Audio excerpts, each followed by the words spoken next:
What's up, everybody? Welcome to a very special episode of the Toma Todito Boxing Show. We are on scene, on site in Albuquerque, New Mexico. And as you guys could see, sitting in front of me is one half of the legacy that's about to continue and carry on the legacy of the late Johhny Tapia. We are at the Anytime Fitness, the Valley View location in Albuquerque, New Mexico. And so thank you to Pascal and Anytime Fitness for opening their doors to us. And none other than Lorenzo Tapia in front of me. Do you go by Johhny Tapia Jr.? Yeah, so we go by our middle names at home. So I'm Johhny Lorenzo Tapia, and it's Johhny Nicolai Tomas Tapia.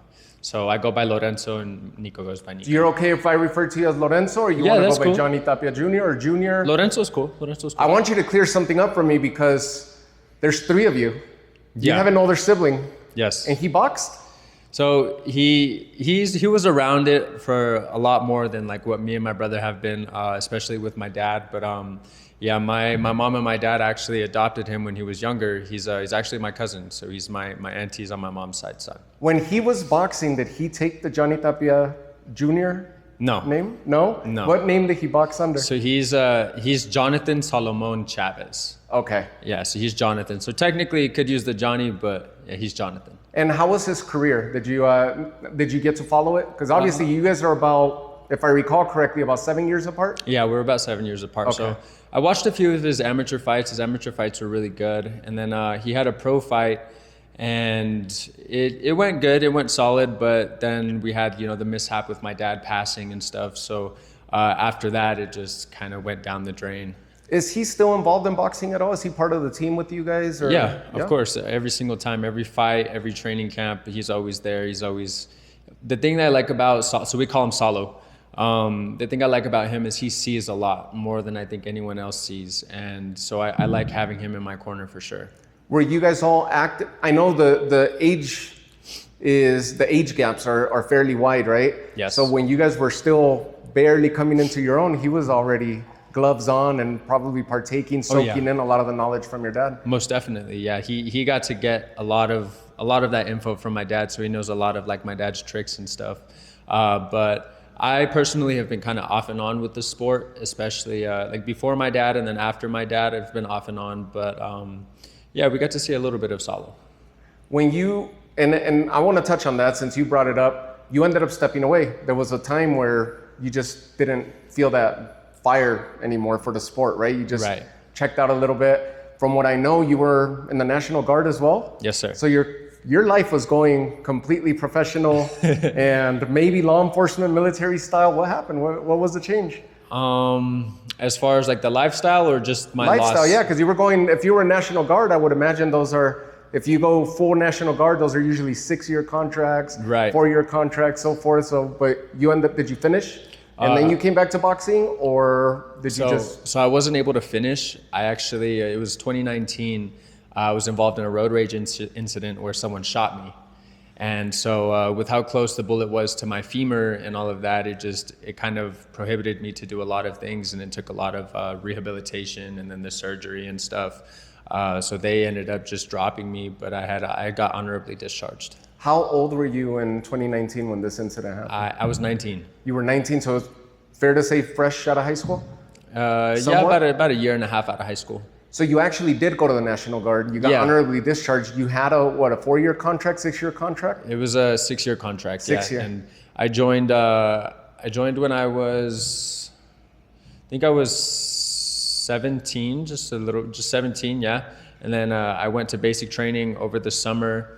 And then I went back to school that following after the summer. And then senior year, I was able to go to AIT and stuff. And then I came back. So once I had finished school, I would have been able to go full-time guard. But then that happened.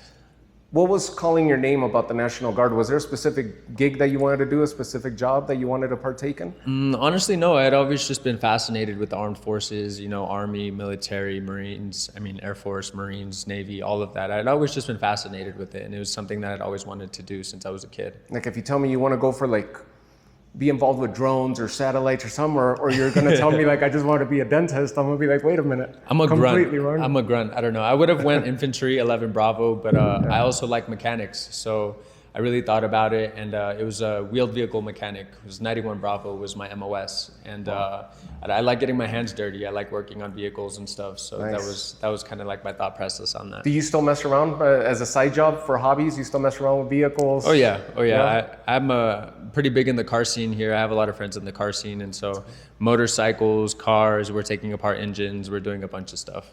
Let's go pre-incident. You had amateur fights already, or no? I had a few amateur fights. Yeah, I had a lot of smokers, but then I had a few like actual amateur fights as well. Okay, and then the incident happens. You end up getting honorably discharged from National Guard.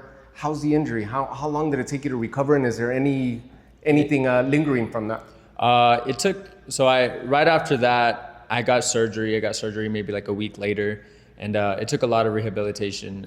It felt like there was like a chunk missing from my leg. So when I had the surgery and everything, but other than that, the rehab was fine. You know, I couldn't just sit and idle. You know, like I had to get moving. My ADHD is bouncing off the wall all the time.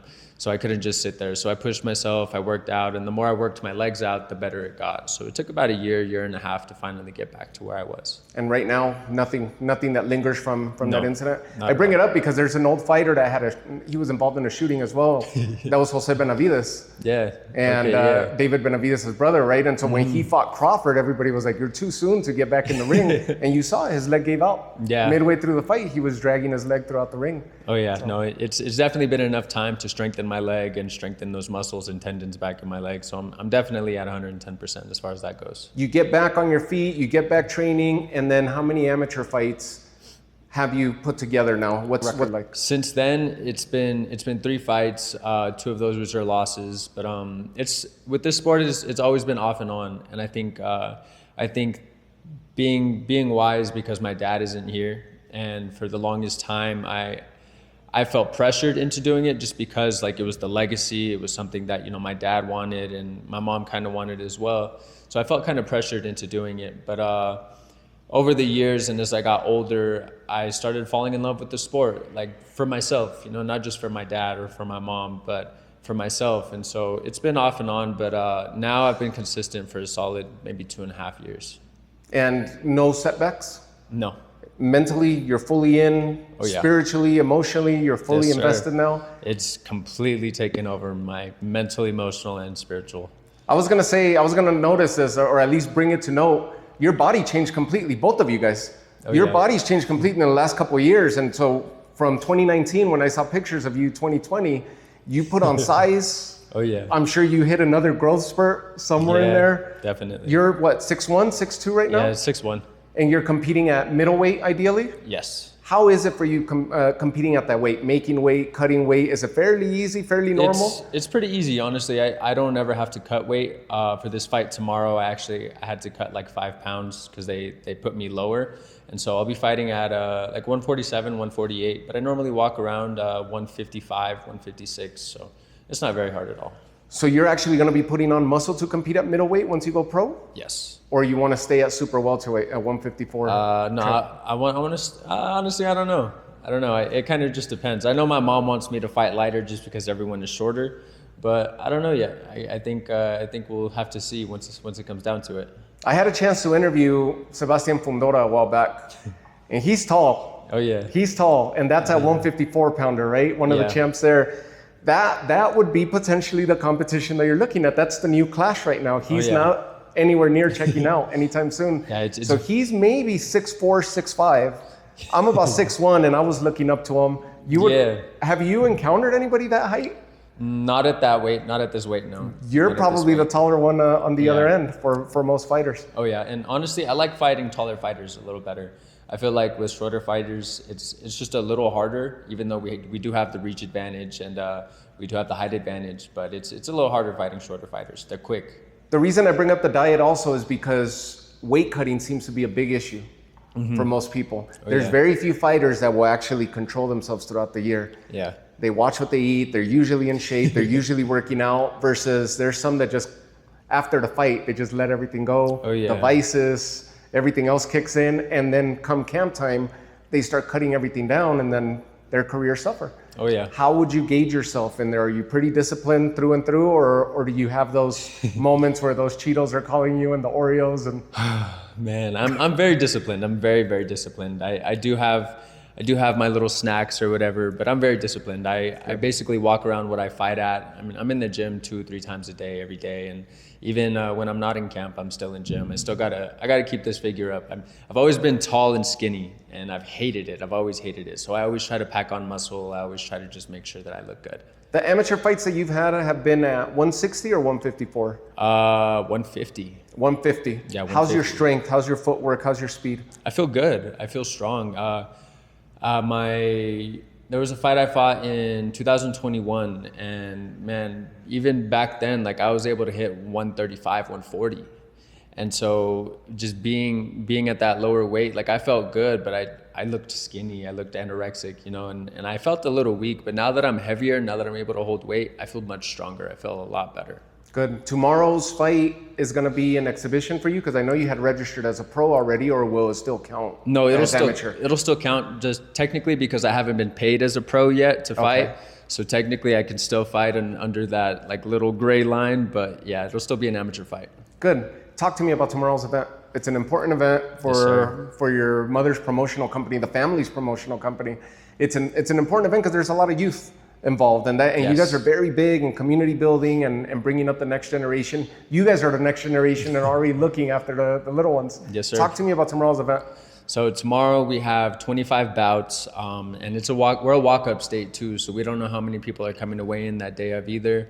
I mean, we're hoping it's not going to last all day, but we got kids from 9 all the way to 15, 16, 17, and then even myself being 25. So there'll be some older cats there, but it's going to be a good event, and it's at Leo's nightclub.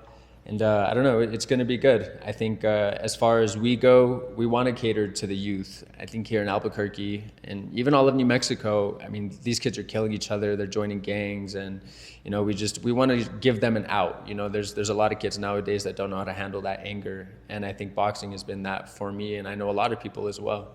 So catering to these kids and trying to get them off the streets is our biggest thing. That's really good. And it's changed a lot over the years. Oh, yeah. And New Mexico has grown, but we heard the stories from your dad's era, and it seems like most of the Southwest has experienced that. Arizona, Southern California, Oh, yeah. Colorado, most of Texas has some areas as well. And then the gyms started becoming more monetary, more financial. Right. So now you got gyms that are some that are strictly for fitness, some that are just looking for that one next superstar to be able to grow and push. And then there's those that are focusing on the youth, on community outreach, keeping the kids safe, getting them off the streets.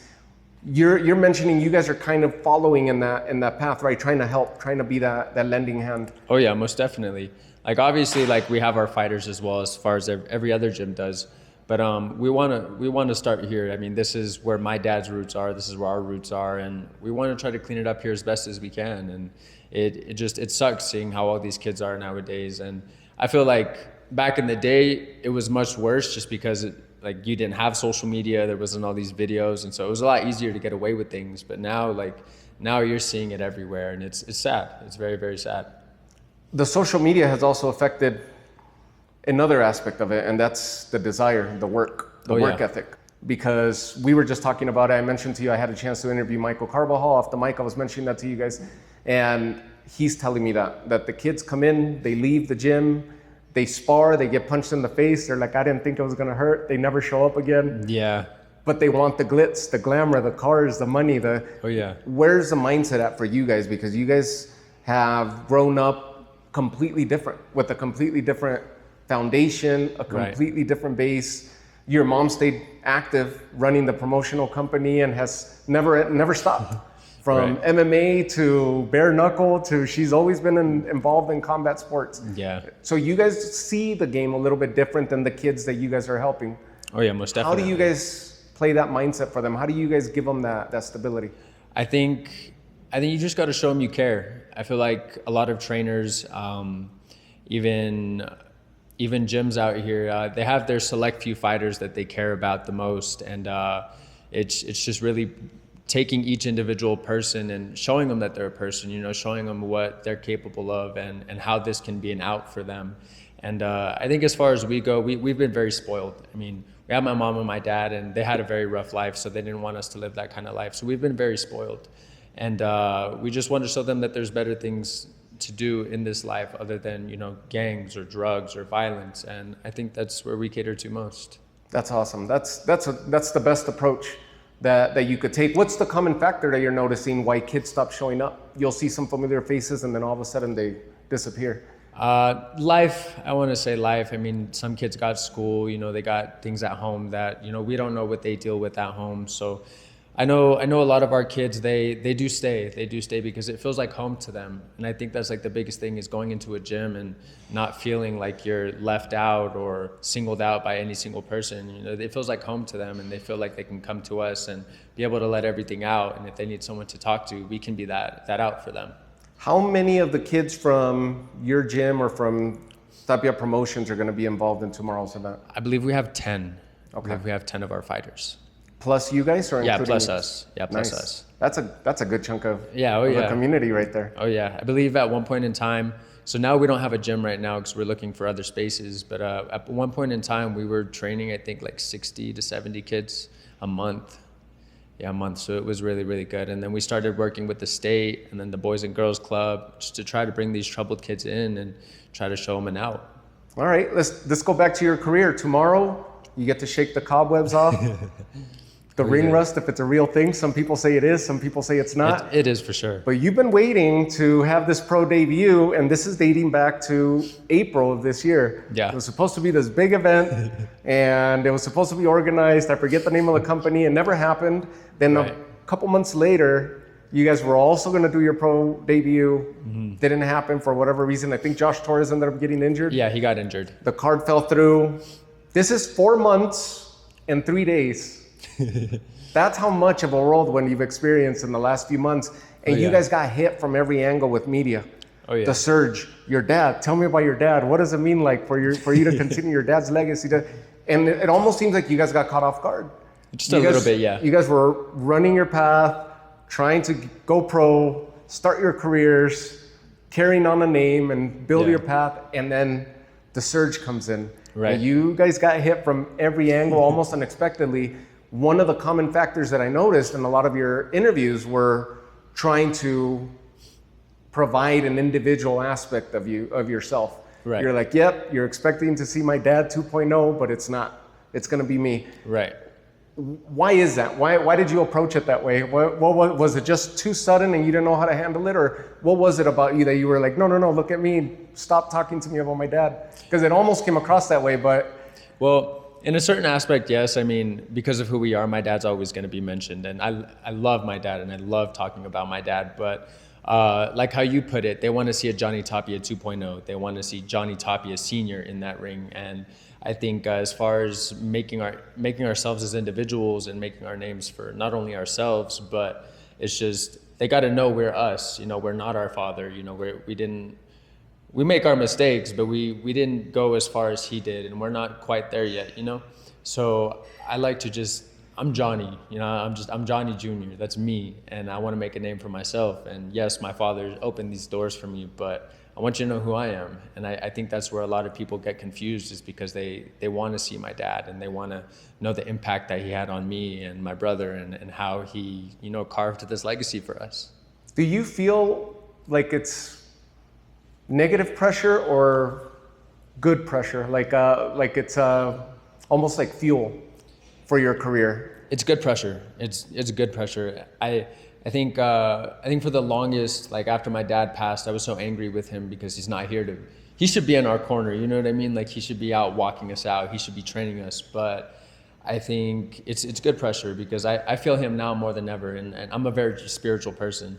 So I feel him now more than ever, and I know he's in our corner always. And so now that I look at it in a good light, it's just, there's no stopping us, as long as I got my brother, I got my mom, and we got each other, there's no stopping us. That's beautiful. I thought about this. The reason I wanted to bring it up is because I kept playing those interviews that you had in my head. Yeah. Why the approach came across that way. And a lot of it may have to do because there's not a big repertoire to dive into from your career, right? Your dad had over 100 amateur wins, 65 knockouts, I think, in his amateur career alone, and then the world titles. So there wasn't much to pick from Johhny Jr. yet. So that's, Right. I think that's where their conversation was going. I'm not going to speak on behalf of anybody. That's them, right? But I think that's where it was going. And it's almost like we're waiting to see what you're going to be able to do, not in the respect of competing or trying to match your dad's accomplishments, but almost like cheering for you to be able to pull your own path and see what you could accomplish. I see that for sure. Yeah, definitely. In that same card, I guess I'll stick with that event, because in April, you guys had a interesting dynamic where there's two other young fighters in a similar, ahead of the journey from where you're at. Yeah.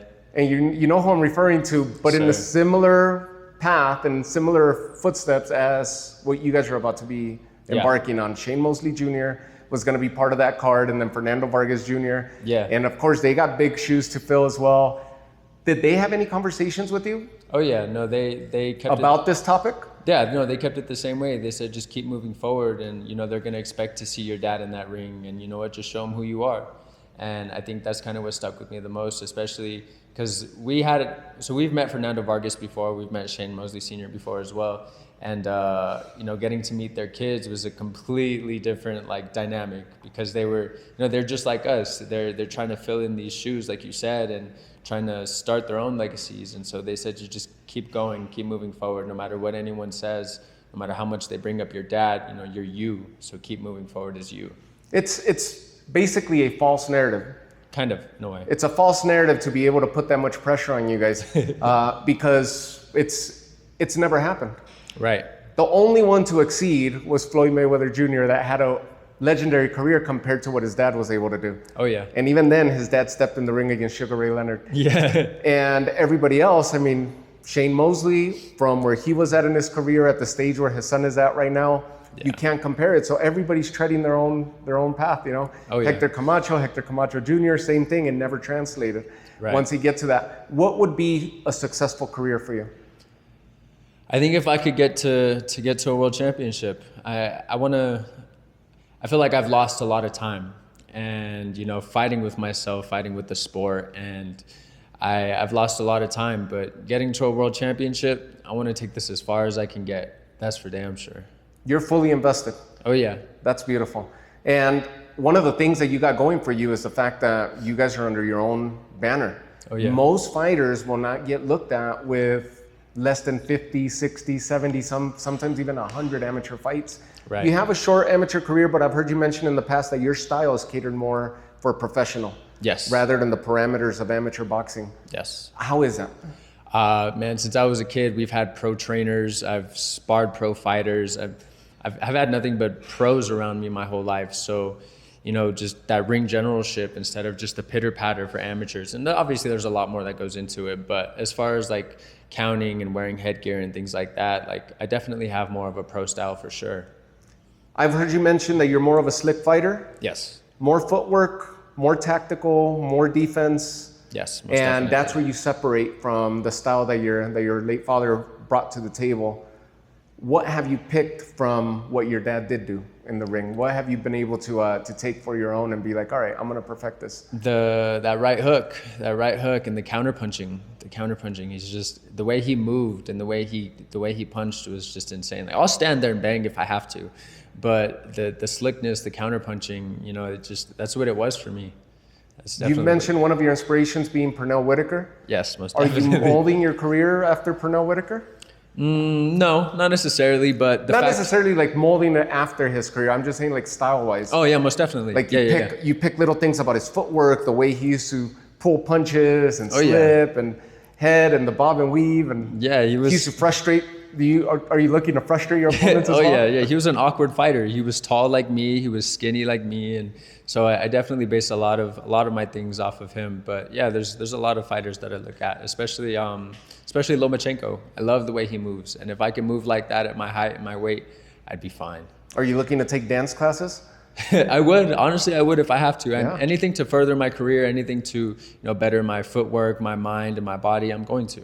That seems to be what separated Lomachenko once he came in. That shocked everybody, and it was his footwork because of dance. Oh yeah. And there's a heavyweight that's doing that. Richard Torres. I think I heard that. He's doing dance now in college, taking classes on the side as a heavyweight. Yeah. So he's moving really, really fluid now as well. Oh yeah. Who's your head coach? So right now we're kind of in between coaches. I'm training with Josh actually right now, Josh Torres, and but we kind of go in between coaches. We're trying to figure out where we belong, I guess. And so we have coaches in Vegas, and Nico's been with Bones Adams.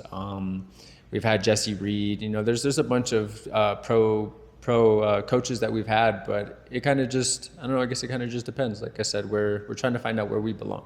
Josh Torres picked up a lot from your dad. Yeah. And when the documentary that everybody's so familiar with that was released about your dad, Josh Torres seems to be the face at the end of the documentary that was going to carry on the name of Tapia, because he was his pupil, he was a student.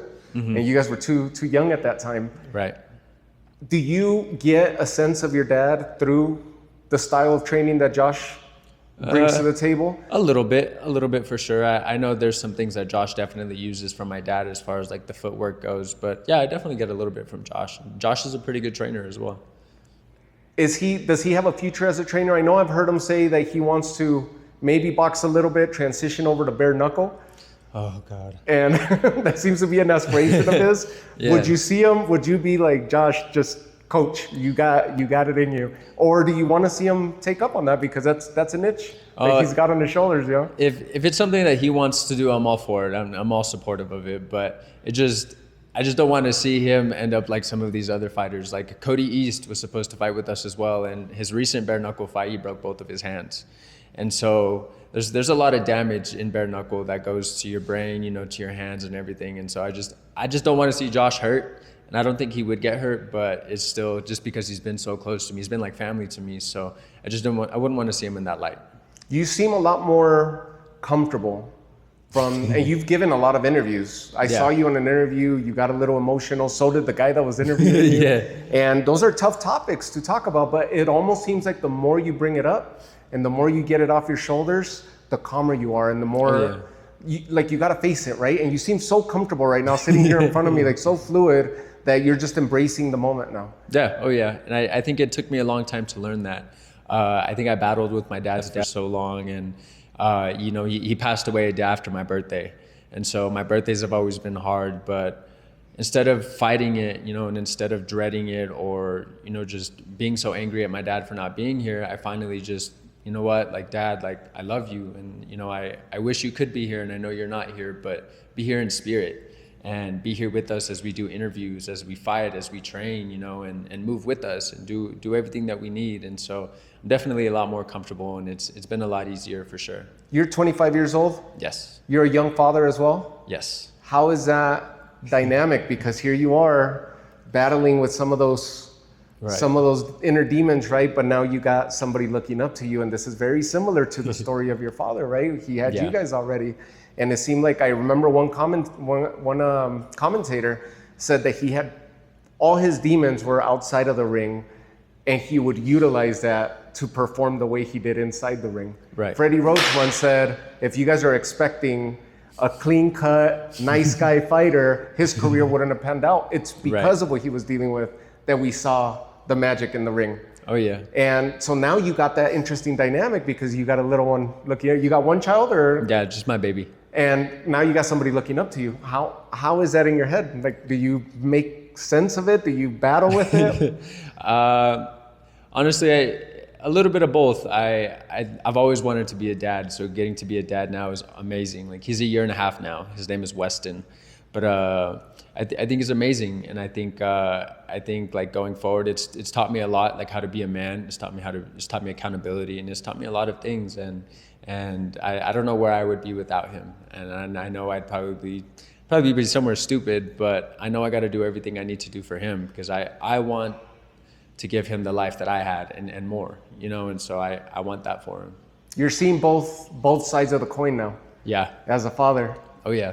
And so that's a very interesting dynamic, that if you stay with that at the forefront of your mind, you know, like it's the path is going to be a lot easier.